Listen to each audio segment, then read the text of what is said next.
Does parenting sometimes feel exhausting, unnatural, or even thankless? If you feel like I parent in all these different ways, but my kids still don't listen to me, or I'm so focused on my parenting and yet I still feel so guilty or hesitant or doubtful about the results, this video is for you because I'm going to share with you 5 reasons that you should actually be parenting less and what you could be doing instead. Hi, I'm Avital. Welcome back to Hi Fam. I'm on a mission to help you build a strong family culture, to really live the family life that you love. And if you like that idea, if you want to create a family life that you love, that you can enjoy on a day-to-day basis, then make sure to visit hifam.com/studio. This is my signature program and it's open right now. Join us because doors close soon. And inside, I'm going to show you the exact habits that you can stack in order to create a fabulous family life that you can enjoy, that's full of ease, that creates togetherness and meaning, that builds a childhood that your children can enjoy in the moment and that you can feel really proud and loads of peace of mind about. If all of that sounds great to you, then join me inside the studio. We have thousands of members from all over the world, all coming together to build a strong family life. And I just love it. I just love the incredible results we see in there. We see people establishing regular family meals. We see people getting fit for the first time in years. We see people creating deep bonds with their children, even when there was a lot of bickering and conflict beforehand. We see people suddenly getting a handle on all their photos and creating albums, or creating amazing teamwork where everybody works together to run the household chores. We see people coaching their kids with empowered mindsets, taking them from thinking, I can't and it's not fair, to thinking, I can do this, let me give it another go. We see people create tremendous, amazing results, like special family vacations, riding a bike all the way across the country, or creating a special family holiday ritual where all the cousins come for a gingerbread house party every Christmas. These are the types of incredible results that lead to lifelong bonds, to a deep sense of togetherness as a family, and to raising really great kids. If you ever look around at today's world and you think, I'm worried about the youth, I'm worried about how they're behaving, I hope my kids don't turn out like that. I know it's uncomfortable to say, but I think we've all had those thoughts. And you're right. You are in control and in charge of their childhood. And we do have tremendous influence. But we have to seize that influence. If you don't influence your child, Kim Kardashian will happily do it for you. Don't create an influence vacuum. Instead, create a family culture with amazing habits that lead to amazing results. I think that awesome families are built one awesome habit at a time. And if you want to feel like your home is your most favorite place on earth, like you're confident and calm about how you're raising your kids, and like you're not at all worried that they're going to turn out to be jerks in the future, then join me in the studio. You're going to create a childhood that they can look back on with cherished memories, regret-free, and you're going to feel like you're really showing up and being present right now in these years, even while they're still young.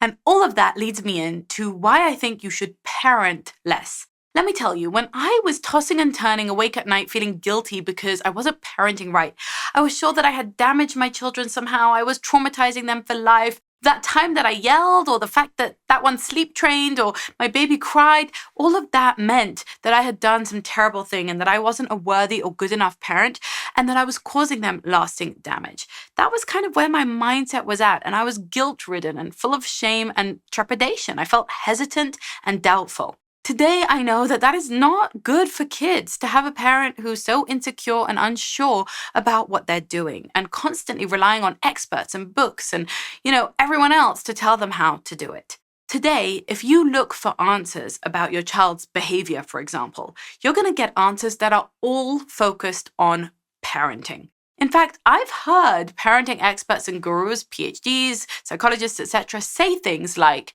9 out of 10 times, it's the parent's fault. It's about your modeling. It's about how you showed up. It's because you didn't give enough attention, or because you didn't do special time, or because you weren't empathic enough. And what is demanded of you is more parenting. You need to do more. You need to spend more time. You need to name it to tame it. You need to validate the emotions. You need to reflect it back. You need to do a time in, right? There are all these demands that just increase our emotional input and labor into the relationship with our child, with the hope and the expectation that that's somehow going to help them to adjust, to learn to be resilient and adaptive, to learn to be grateful or comfortable in their own skin. I had to learn the hard way through years of painful trial and error that this was not going to give me the results I wanted. Here's what I mean. I want a family that feels bonded and connected. I want to raise resilient kids with manners, with common sense, and with values. I want to have a well-organized, streamlined home that is easy to manage without yelling matches and resentment building.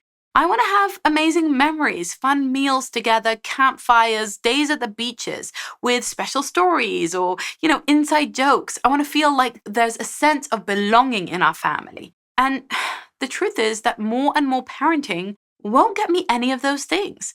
Me learning how to control my face and plaster a sugary smile on and give my children more choices. Me learning how to reflect back and mirror what they've said and validate it. Me focusing solely on my interactions, these micro interactions between me and my child, is not going to create that bigger picture that I wanted. And in fact, more and more parenting can actually backfire. And here's why. Number one, it's exhausting. It's really depleting to be constantly monitoring and editing yourself. It's just tiring. There's just more things that we have to focus on in the day. And it creates a sense of anxiety. In fact, I recently learned from Dr. Jordan Peterson that the difference between feeling anxious, feeling depressed even, and feeling self-conscious is basically undetectable. In other words, there is no difference. When we're constantly just analyzing ourselves, narrating ourselves, checking ourselves, when we're self-conscious, that is indistinguishable from anxiety and depression. So in many ways, this conscious parenting movement can sometimes have this dark side of being self-conscious. Now, I know that's not how it's intended, and I take a lot from conscious parenting ideas. I certainly want to be aware of my triggers, aware of my biases, aware of my history, aware of my mannerisms and my energy. Yeah, I want to be conscious of what I'm bringing to the table and of how I'm responding to things. I want to take full responsibility for my part in things, for what I'm bringing, and I want to improve that. So I still like the self-growth. But when you're constantly analyzing yourself, especially if you have a tendency towards anxiety, towards being a little bit neurotic, to being very conscientious, then you're likely to go overboard and to just feel inhibited all the time. And that leads me to point number 2. Not only is it exhausting to parent so much, but the second reason you should parent less is that it's actually very unnatural. Don't our children need to learn natural interactions with each other, with other people, with other adults, with grandparents, and with us? Isn't there something a little bit too controlling, too robotic, I often call it, when I'm reading from a script? One of the most popular parenting programs out there offers scripts that parents are literally supposed to read on their phones in the moment with their child. Now, don't get me wrong, I think it's cool to learn some scripts. I teach some scripts inside my program. I think it gets you thinking and it teaches you how to phrase things in a better way. In fact, one of my favorite books is How to Talk to Kids So Kids Will Listen and How to Listen So Kids Will Talk. And that is full of great scripts and how to reframe and reword what you were going to say. I think it's fine to rephrase things and learn how to talk in a way that's more effective. But again, there is a downside. And I think we all need to back off a little bit, maybe parent a little less, and not all sound like clones of each other. It's almost like we're all these comrades in arms and we're all following this one doctrine of exactly how to talk to children. But guess what? Children are individuals. I have 5 kids and they're all different and I talk to them differently sometimes because they have different temperaments and we have different relationships and I'm different from day to day. And isn't that kind of a beautiful thing? Isn't it kind of, first of all, more relaxing and less exhausting, but also more healthy for us to just be ourselves? I don't want you to be erasing out all your idiosyncrasies, all your quirks, all the things that make you, your character, your humor, your sarcasm, your sweetness, anything about you in order to fit in with some expert's scripts, least of all my own. I mean, take the scripts, but make them your own, and certainly don't follow them in any kind of dogmatic or robotic way. it becomes really unnatural. And I think as a result, it becomes forced and unpleasant. And our children feel that. One of my students recently told me that her child actually called her out on it. She was, Botoxing her smile in place and responding to the tantrum with a kind of sugary, offering choices. And her child said to her, "Why are you talking so funny? Why do you always talk so funny?" I mean, he was unimpressed with this scripted, practiced, predetermined response, and he felt like something was off. I think we should bring back the human feeling and parent a little less. Okay, so you get to be less exhausted and less unnatural, and that's cool, but there's another reason that you should parent less. And that is because it encourages dependency. When you parent, i.e., get involved, reflect back, narrate, tell your child, how they're doing, praise them, when you're so responsive, okay, when you're so focused on being there, you actually kind of get in the way. I know it's well-intentioned and I know you mean to show love, but often when we're showing so much love, what we're actually saying is, I don't believe in you. I need to be here. I need to watch you. I need to tell you that it's great the way you did that. Or I need to really share every single experience with you lest you feel alone, right? It's telling the child that they can't do anything alone, that I need to be hovering, that I need to be there. And that's that over-parenting. Now, I just want to point out that parenting only became a verb in the mid to late 20th century. Okay, we used to think of a parent just like we would think of a child or a sister. You're not sistering, you're not childing, right? We're not doing those things as a verb, and yet parenting became this action. As the rise in intensive parenting happened in the world, so too the language evolved to reflect that. So I'm going to say, how about less parenting and more being a parent? Just, I am a parent because I am one. Not because I'm doing anything special, not because I'm rehearsing scripts, not because I'm ever present and ever attuned and ever responsive, but because I'm just a parent. I happen to be these children's mother. It's just a fact, like I'm a sister. I could be a better sister or a worse sister, more involved or more detached, but I'm a sister regardless, okay? I'm a parent regardless. I don't need to do so much parenting. And when I do, I actually rob my children of their chances of independence. You know that I teach about independent play. I really believe in it. I think it's so great for kids. I think it's so great for parents. Check it out, reclaimplay.com. You can grab the course there and you can get your child playing for hours a day. But this is just one example of the type of independence that our children need to develop.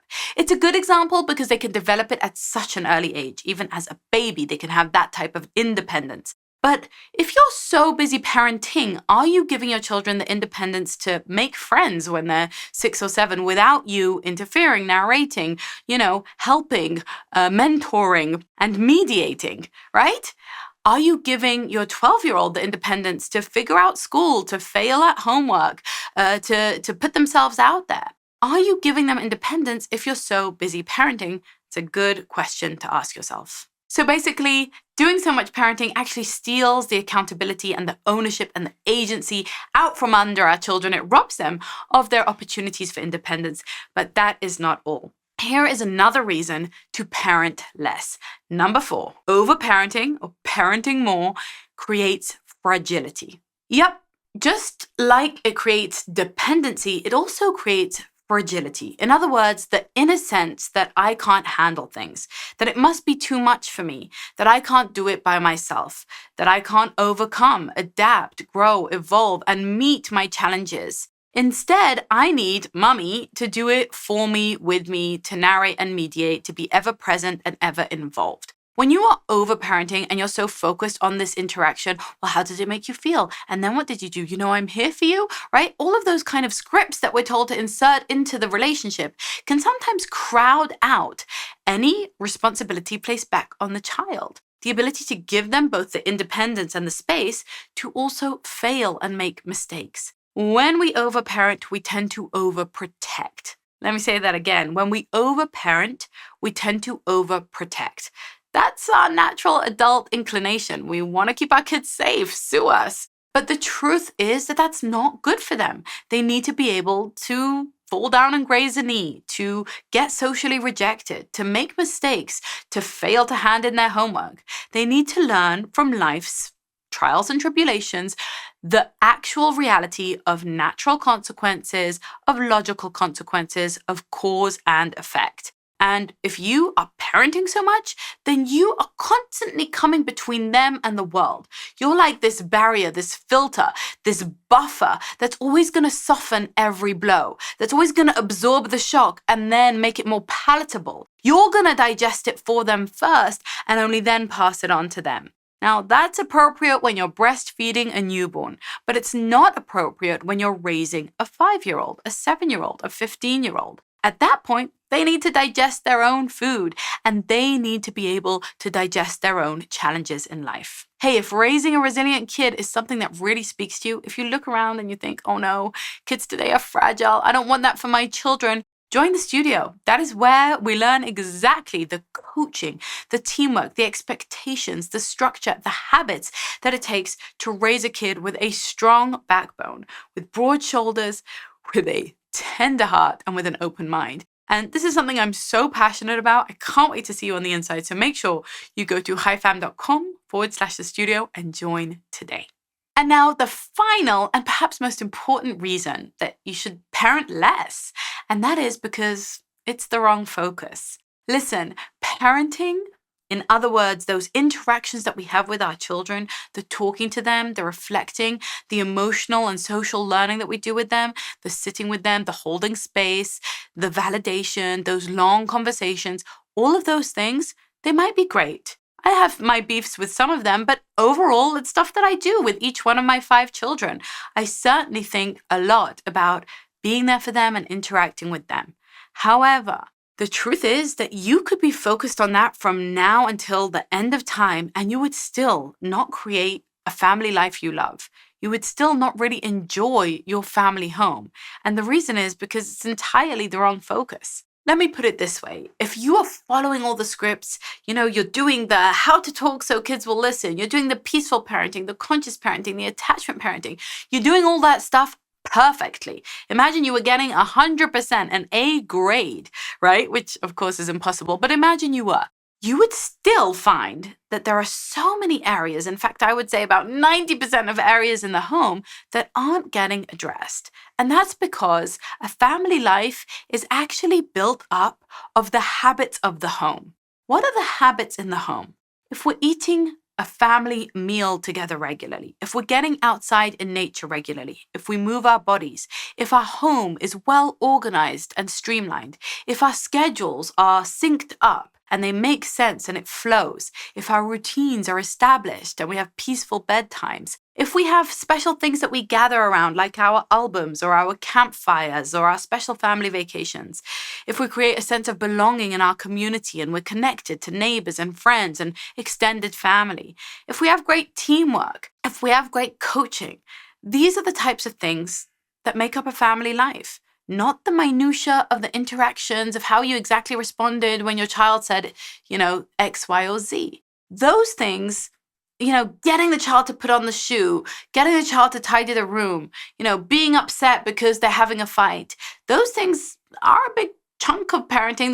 They take up something, but they don't complete the picture. It's kind of like, just 3 pieces of a 100-piece puzzle, and we're wondering, where's the rest of it? If you followed all of the parenting advice to a T, but you didn't establish family habits, then you would assume that you'll continue to struggle with behavioral problems, with disconnect, with disrespect, with backtalk, with screen addiction, with any of those things and much more, because the rest of the support system isn't in place. You actually need the habits that create a good lifestyle. I guess it's kind of like someone who wants to go on a fitness journey and become a bodybuilder, right? They want to be really strong and muscly and burn fat and be in great shape and look amazing. But they only follow the advice to drink more water, right? It's like, look, drinking more water is good advice. It's just completely missing the full picture of all the other things it takes to reach those results. And I'm not saying drinking water isn't good advice. It really is. But if you only do that and you don't focus on all the other aspects, like actually lifting the weights or changing the rest of the diet or whatever else it takes, then I don't think you can expect to see bodybuilder results. If you want bodybuilder results in your family, like you want that close, tight-knit, amazing family that you love being a part of, that you're proud of, that you feel great in, then I want to give you the full plan. I am not just going to tell you to drink more water. I'm going to tell you all the different pieces that build up a family life that you love. And in fact, they're all habits that you can stack on each other, one by one by one. That's exactly what we do inside the studio. Inside the studio, I walk you through it. I coach you, I offer you accountability, a community, and pacing. But I also outline for you what these habits are. What are the exact habits that are going to make a tremendous difference, an outsized difference in your family life? And here's the cool part. It doesn't involve more and more of your parenting, your giving, you working on yourself, you moderating your language. It doesn't involve that at all. In fact, you can breathe a deep sigh of relief, you can take a little step back, and you can just look around and get creative. You can start to establish simple, easy habits that stack onto each other and create amazing results, like much more peace in the family, like better behavior in your children, like deeper sibling friendships and bonds, like feeling more confident in your own skin as a parent, and reducing all of that guilt, shame, and worry that maybe you, like me, were plagued with beforehand. When you habit stack, you're actually taking action.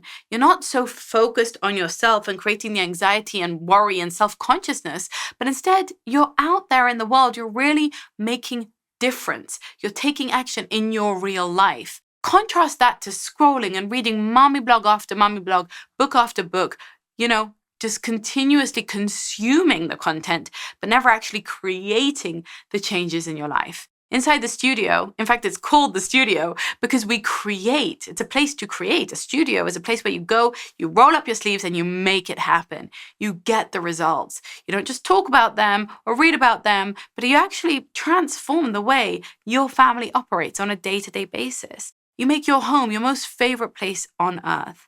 You raise children who are resilient, who are well-mannered, who are well-adjusted, who know and embody the values that you believe in. You have a household that's filled with common sense and bonding and fun and family togetherness and the bonds that are going to last a lifetime. If that's the type of childhood you want to provide for your children, then join me in the studio. Let me ask you something. How much would those results be worth to you? If you knew you were going to raise resilient children, have lifelong togetherness, and create a childhood that you can enjoy right now and that your children don't have to recover from, in fact, they can look back on those cherished memories, what is that even worth? How do we even put a price on that? What is it? $10,000? $100,000? $1 million? The truth is that feeling satisfied and connected and deeply gratifying with our most important bonds on earth, the relationships that we have with our family, that is priceless. In our culture, we actually don't have any training for that whatsoever. I mean, we spend tens and sometimes hundreds of thousands of dollars in college to get training for our careers, and yet we don't do anything to learn how to establish a family life that we love, which is arguably way more important than our career. It boggles the mind, but that's exactly why I've created the studio, and I invite you to join me there today. Meanwhile, hit the like button and subscribe, and let me know below which of these 5 aspects has been most difficult for you as you've parented too much, and how you're gonna release that and let it go. And instead of parenting so much, what you're gonna do instead. Remember, it's habit stacking. I'm gonna build family habits, okay? Join me in the studio and we'll do it together. Meanwhile, keep on living that high fam life, and I'll see you next time.